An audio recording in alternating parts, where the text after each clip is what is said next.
के जिलाध्यक्ष मलखान सिंह यादव जी से साथ साथ मंच पर उपस्थित सभी समाजवादी पार्टी के नेता, सभी सम्मानित प्रतिष्ठित हमारे सभा में उपस्थित आदरणीय बुजुर्ग, किसान भाई, प्रधान, संगठन के सभी पदाधिकारी और नौजवान साथी पत्रकार बंधुओं, मैं सबसे पहले आप सबका बहुत बहुत धन्यवाद और आभार प्रकट करना चाहता हूं कि जहां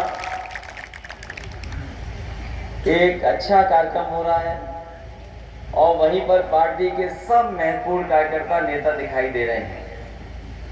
अभी जब पार्टी के वरिष्ठ नेता बात रख रहे थे, कई साथियों ने कहा कि इतने लाखों से जीतेंगे, ब्लॉक को इतने वोटों से जिताएंगे। मुझे पूरा भरोसा है कि इस बार के चुनाव में आप सब मिलकर के ऐतिहासिक परिणाम समाजवादी पार्टी के पक्ष में लाने का काम करेंगे। वैसे तो अभी कुछ दिन पहले नेताजी के ना रहने पर बाई इलेक्शन हुआ था और उस चुनाव में बड़ी संख्या में हम लोग आपके घर घर पहुंचे थे। आपके गांव में भी बहुत सारे साथी समाजवादी पहुंचे थे कि कोशिश हुई थी कि ज़्यादा से ज़्यादा लोगों से संपर्क हो, ज़्यादा से ज़्यादा लोगों के बीच में पहुंच जाएं और पार्टी के समर्थन में वोट मांगे। उस समय तमाम तरह की सरकारी कोशिशों के बाद भी आप सबने मिलकर के जो कभी सोच नहीं सकते थे, उससे ज़्यादा अच्छा परिणाम देने का काम किया था। लोग सोचते थे कि केवल लाख वोट से जीतेंगे या लाख से ऊपर जा सकते हैं, लेकिन जब परिणाम आया तो न केवल यहाँ के लोग आश्चर्यचकित हो गए, बल्कि देश में भी संदेश गया कि मैनपुरी लोकसभा ऐसी लोकसभा है कि अगर लोग वहाँ के मन बना लेंगे, जितने वोटों से जिताना चाहेंगे उतने वोटों से यहाँ के लोग जिता सकते हैं। और मैं तब आपसे वोट मांगने आया हूं। आपने कुछ दिन पहले सुना होगा, जो प्रत्याशी हैं उनसे प्रेस के लोगों ने पूछा कि यहां पर मैनपुरी लोकसभा में कौन जीतेगा। वो कुछ नहीं बोल पाए, बस लड़खड़ाते हुए कहा कि समाजवादी पार्टी जीतेगी और कौन जीतेगा। लगता है उसी की सजा उन्हें मिली है। उन्होंने जो कहा प्रेस के लोगों से कि यहाँ कौन जीतेगा, यहाँ तो सफाई जीतेगी, मुझे लगता है जबरदस्ती भारतीय जनता पार्टी ने उन्हें चुनाव लड़ा दिया। जो मंत्री होता है उसे मंत्री पद अच्छा लगता है, सांसद पद अच्छा नहीं लगता है। जो मंत्री होगा उसका सब अपना चला जाएगा अगर सांसद बनेगा तो। जो उसके आसपास की रौनक है वो सब छिन जाएगी। वो रौनक अपनी बनाए रखना चाहेंगे, इसलिए बस लड़ रहे हैं चुनाव, क्योंकि बीजेपी के लोगों ने लड़ा दिया, इसलिए बस लड़ रहे हैं। इसलिए मैं जानता हूं कि इस बार इंडिया गठबंधन के पक्ष में मतदान होने जा रहा है। जिस तरह से पहले चरण में चुनाव शुरू हुआ है, जनता समाजवादियों के साथ, कांग्रेस के गठबंधन के साथ खड़ी है और इसलिए भी खड़ी है कि भारतीय जनता पार्टी से ज्यादा धोखा किसी ने जनता को नहीं दिया होगा। इनके अगर 10 साल का कार्यकाल का हिसाब किताब लगाए, इनकी हर बात झूठी निकली, इनका हर वादा झूठा निकला। ये वही लोग हैं जिन्होंने किसान से कहा कि आपकी आय दोगुनी हो जाएगी। आज 10 साल हो गए हैं, हमारे किसान भाई पीछे मुड़ के देखें और हिसाब किताब लगाएं कि 10 साल पहले महंगाई क्या थी और आज महंगाई क्या है। 10 साल पहले लागत क्या लगती थी, आज लागत कितनी लग रही है। क्या फसल तैयार होने के बाद क्या किसानों को लाभकारी मूल्य भी ये सरकार दे पा रही है कि नहीं दे पा रही है। और साथ ही साथ तब हिसाब किताब जब लगेगा कि जिन्होंने कहा कि आय दोगुनी हो जाएगी, हमारे किसान भाई बताएं क्या आय दोगुनी होगी? किसी की आय दोगुनी नहीं हुई।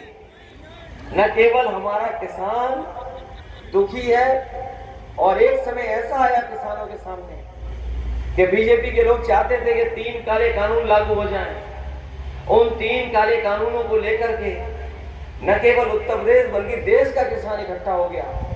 और आप जानते होंगे सालों साल किसान दिल्ली को घेर करके दिल्ली में बैठा रहा, लेकिन सरकार ने कोई सुनवाई नहीं की। लगभग 1000 किसान शहीद हो गया, जान चली गई, लेकिन इस सरकार ने नहीं सुना। लेकिन जैसे ही चुनाव आया, सरकार ने अपने तीनों काले कानून वापस ले लिए। और अब जब चुनाव आ गया वोट के मामले को लेकर के, तो आप जानते होंगे कि चौधरी चरण सिंह जी, स्वामीनाथन जी उन्हें भारत रत्न दिया।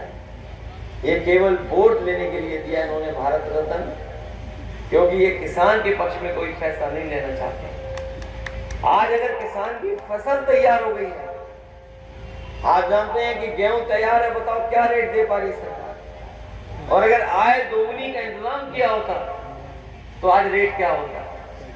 इसी सड़क के किनारे समाजवादी सरकार में मंडियां बननी थी, और मैनपुरी में तो मंडी आधी अधूरी बन गई थी, कन्नौज में बन गई थी। लेकिन जितना काम उस समय हुआ उसके बाद काम सरकार ने नहीं किया। और ये जानबूझ करके हमारे किसानों की पैदावार को सीधे सीधे बड़े बड़े उद्योगपतियों से खरीदवा रहे हैं।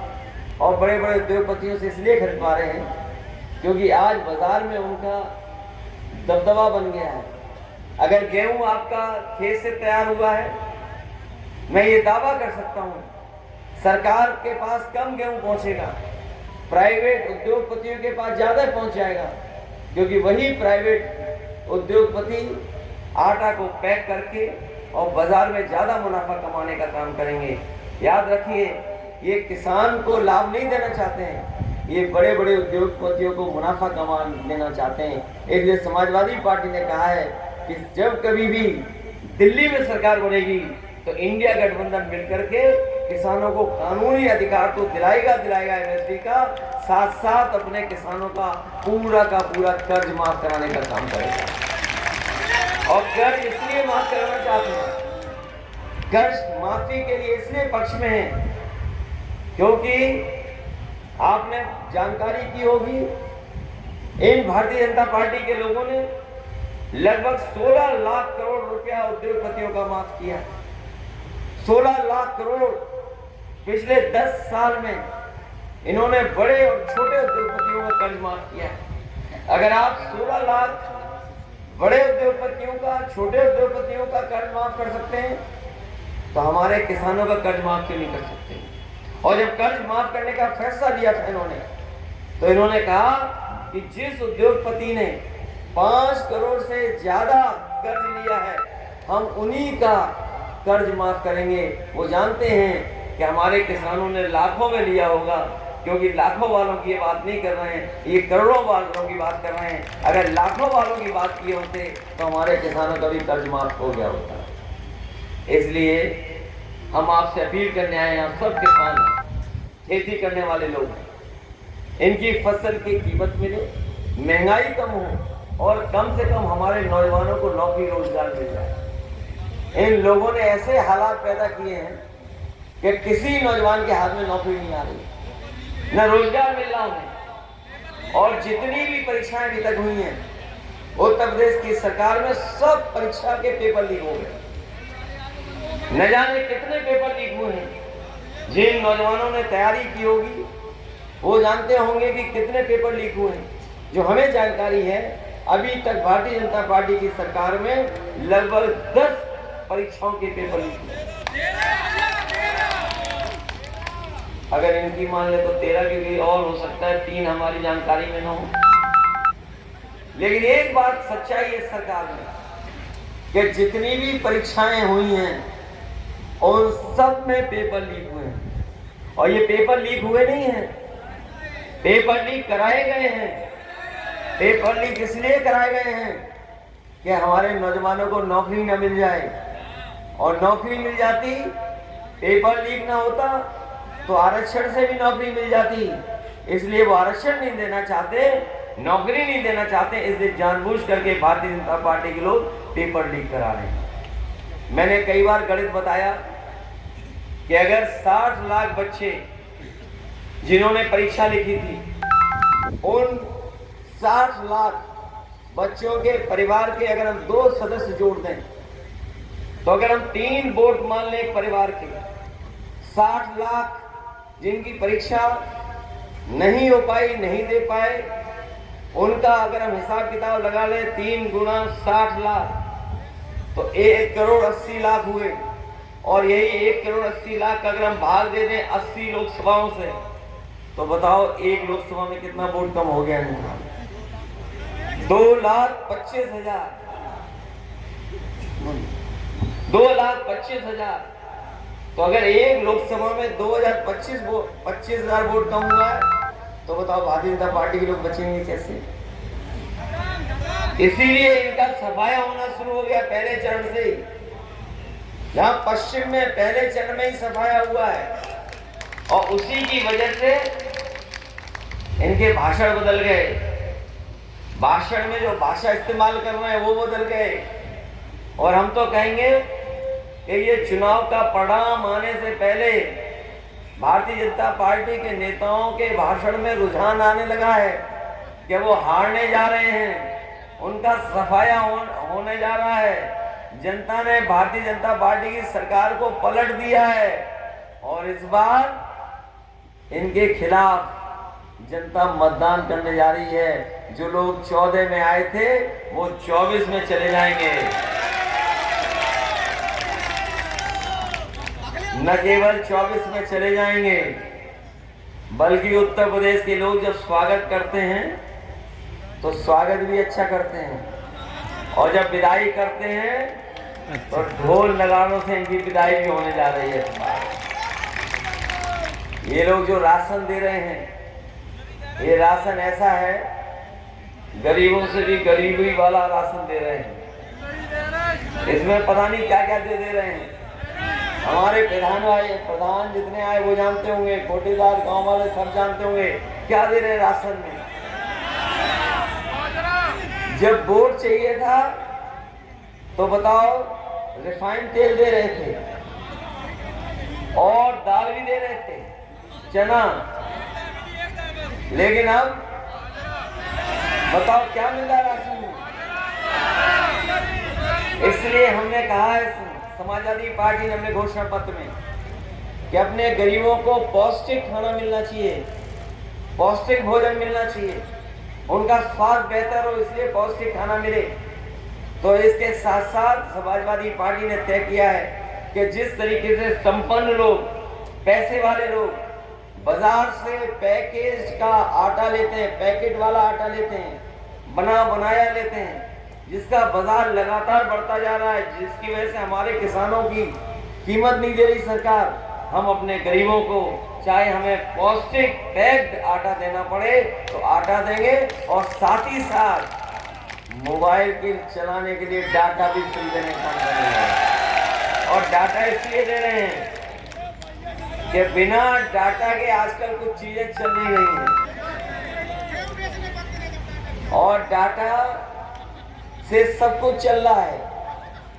मोबाइल चल रहा है, जानकारी मिल रही है, और जानकारी हासिल करनी है वो सब जानकारी मिल रही है हम लोगों को। और जब याद होगा कई ऐसी कंपनियां थीं जब उन्हें बाजार में आना था तो मोबाइल फ्री दिया था उन्होंने, कोई बिल नहीं लेते थे।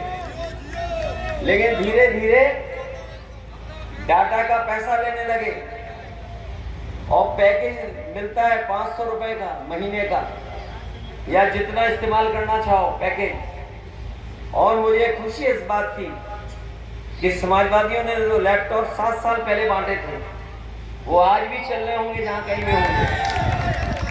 जब कभी आप उसको ऑन करते होंगे, चलाते होंगे, तो नेताजी और हम लोग दिखाई देते होंगे उसमें। आज भी वो लैपटॉप है।